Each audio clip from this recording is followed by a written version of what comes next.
Much of Epic Universe may be done and ready, but the worksite is still a flurry of activity as ride testing turns into team member previews in some worlds, while others continue to hurry their last bits of construction.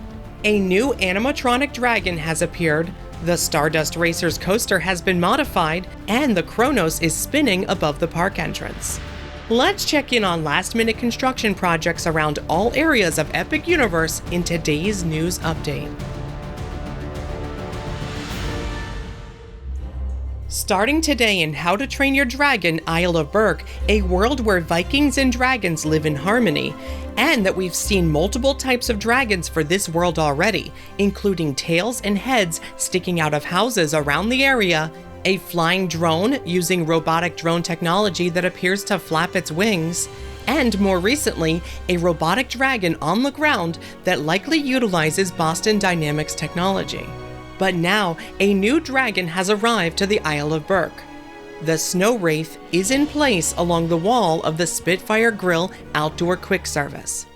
This dragon is shown as spewing cold fog in the official concept art, and we can see it now placed within its little hutch along the building. A small wall that will cover the bottom half of the dragon is in the process of being painted on the other side of the path. The seating area for the Spitfire Grill is one of the last big projects to be completed for this world, with half of its canopy now installed. This seating area overlooks the Fire Drill interactive boat ride. Here is a look at the completed sign for the Spitfire Grill, located above the ordering stations to the right of the Snow Dragon. The main sign for the Fire Drill boat ride has been installed, along with colorful cutouts above it. The ride warnings and wait time signs can be seen to the right of the entrance. This boat ride can be seen cycling here, with a couple boats floating along the path. Another new ride sign was just installed as well, this one for Hiccup's Wing Gliders, a family roller coaster attraction with 2 launches. The safety warnings and wait time sign have been installed here in front of the entrance as well. A directional wayfinding sign can be spotted to the right of the ride entrance, pointing to the restrooms that are located between the coaster and the Mead Hall restaurant. The ground beneath the load area for the spinning Dragon Racers Rally ride has been stained to appear like vibrant dirt.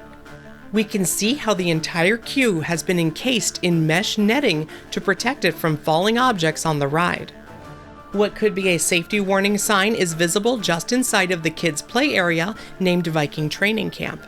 Multiple stations for what appear to be interactive binocular viewers have been installed atop several towers in the play area, many of which feature the faces of various dragons from the series. Trash cans can now be found along all of the pathways in this area, plus some water fountains have been installed as well. A well-themed bench can be spotted near the entrance to this world. And outside of the entrance, the portal into the Isle of Berk has received its decoration, featuring icons for the many dragon characters. Moving now into the central areas of Epic Universe, Celestial Park has seemed to be the furthest behind as far as major construction goes, but has continued to pick up steam and make steady progress so far this year. The CHRONOS machine above the portal into Celestial Park, which acts as the formal entry into Epic Universe, has been testing its spinning motion in recent weeks. Here we can see the complex mechanisms up close, all moving in harmony. The statues along the sides of this entry tower have been installed, likely representing 2 Celestians, the residents of Celestial Park in the story of Epic Universe. The Celestians use the CHRONOS machine to power the portals that they use for traveling between worlds. Landscaping work has moved to the areas surrounding the Luna Overlook area just inside of the park, including around the Luna statue herself. The workers seen in this photo help to get a sense of scale for this large statue. Recently laid sod can be seen in this photo to the right of the statue. Landscaping continues to Atlantic, which is receiving piles of dirt to help blend the elevation difference between the entry into this full-service restaurant and its dining room below. Finalizing work is happening on the recently installed mermaids atop all of the columns around this octagonal-shaped building. Attachments for the sign above the entry into Atlantic are visible, but the sign itself has not yet been installed. The restrooms located between the Nintendo Superstar store and the Pizza Moon restaurant look to be getting brick details painted on.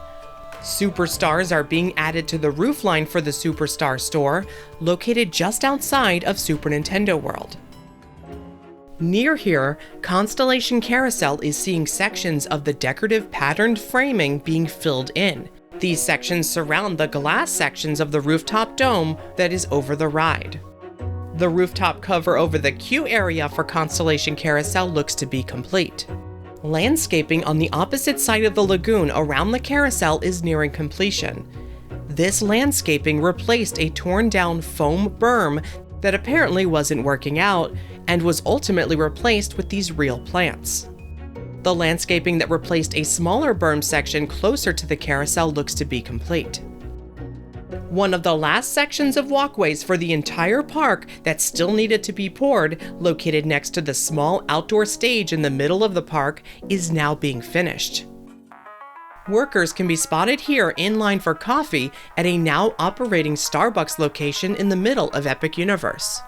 The Frosty Moon ice cream kiosk now has a celestial ice cream cone-shaped figure on its roof. Outdoor tables and chairs are being added around the outdoor bar named Cella's Tiki, which will serve frozen and tropical drinks.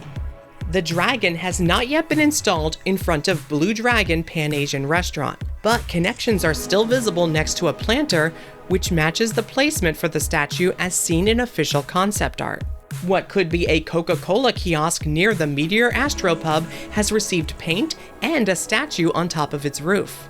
Work is continuing on the fake turf placed along the surface of the viewing areas around the park's large show fountain.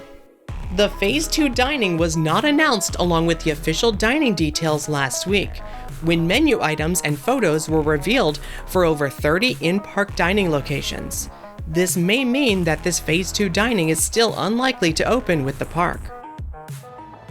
A starburst design has been added to the pathway directly in front of Stardust Racers. This starburst design is in line with the comet icon in front of this dual-track roller coaster. The finished marquee for Stardust Racers has been uncovered. The sign features two comets representing the two coaster trains. The entrance tunnel framing is receiving panels to create a solid roof over this entry path into the queue building. Just a couple weeks ago, trims were added to both tracks of Stardust Racers. As far as anyone can tell, only one small trim brake was installed on each of the two tracks, located partway down the descent after the top hat. It's possible that this is to regulate the speed of the trains as they transition between negative g-forces of the fall and positive g-forces of the incline up the next hill. Watching footage of the ride testing after these small brakes were installed, it's hard to recognize any difference in speed as the trains pass over them. But they do seem to be making their way up the next section of the ride slightly slower than before. The rest of the ride seems mostly unaffected by this minor change. Stardust Racers has been testing with multiple trains in the weeks since this change, including with some human riders.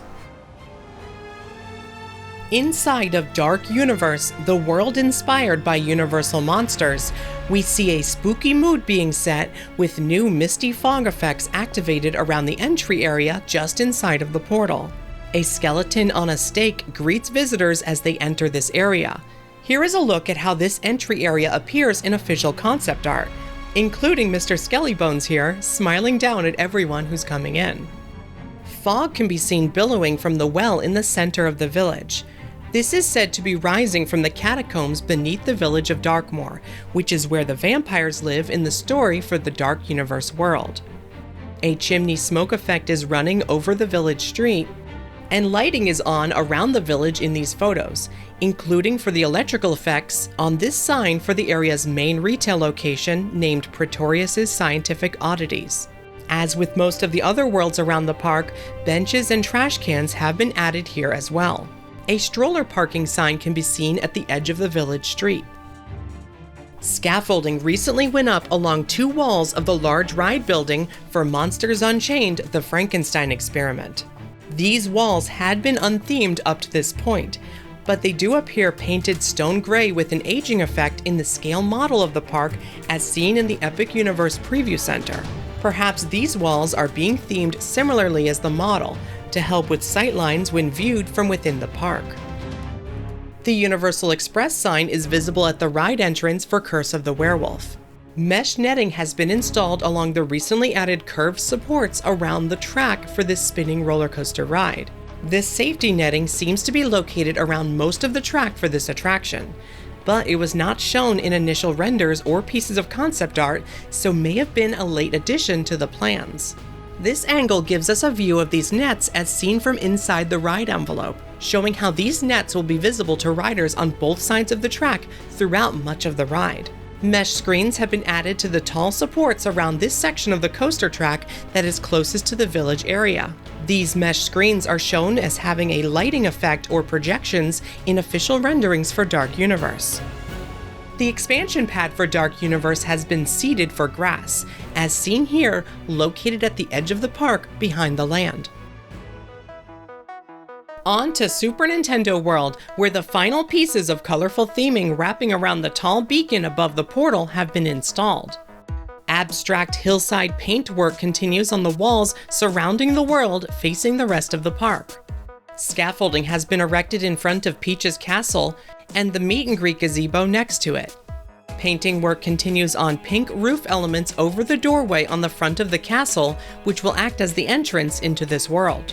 New spotlighting has been added all around the top of Peach's castle, pointed towards its peak. An exit sign is visible above the opening on the right side of the castle. Mushroom seating areas are being completed in multiple spots along the upper level of this world. Here is how one of these mushroom-themed seating areas appear in the scale model for the park. Bowser's eyes on the entrance to the Mario Kart ride appear yellow here in the daylight, but we have seen them glow red at night. The sign for Yoshi's Snack Island can be seen installed here, under the ride. This quick-service dining window will offer fruit smoothies and Koopa shell calzones according to new officially released information. The sign has been installed above the warp pipe leading to the Donkey Kong Country Miniland behind this area. Unlike Super Nintendo World in Universal Studios Japan, where Donkey Kong opened as a Phase 2 expansion, this area, featuring the Minecart Madness coaster ride, will be opening along with Epic Universe from the start. An exaggerated wood grain design is being added to the floor of the airplane-themed retail kiosk inside of this area. A similar wood grain design can be seen as part of the floor for the Donkey Kong meet and greet area in front of his treehouse. The bubbly barrel logo looks similar to the souvenir barrel mugs that are available at Universal Studios Japan. According to new official information, this kiosk in Epic Universe will offer tropical drinks, including a banana-flavored one named the DK Crush Float. At the entrance area for the Wizarding World of Harry Potter Ministry of Magic, the aging design for the arch that we pass through to enter the Parisian streets of Place Cachet looks to be nearly completed. Compare the look of the arch currently to how it appears in official concept art. While guests enter each world through a round portal, the exit out of the worlds are actually separate, so traffic is only ever moving one way heading in or out of the area. The exit for the Wizarding World is set to the left of its portal, and here we can see a gate has been installed at this exit path. This small security hut has been painted its final colors, and is where security will ensure that no one is entering the world via its exit.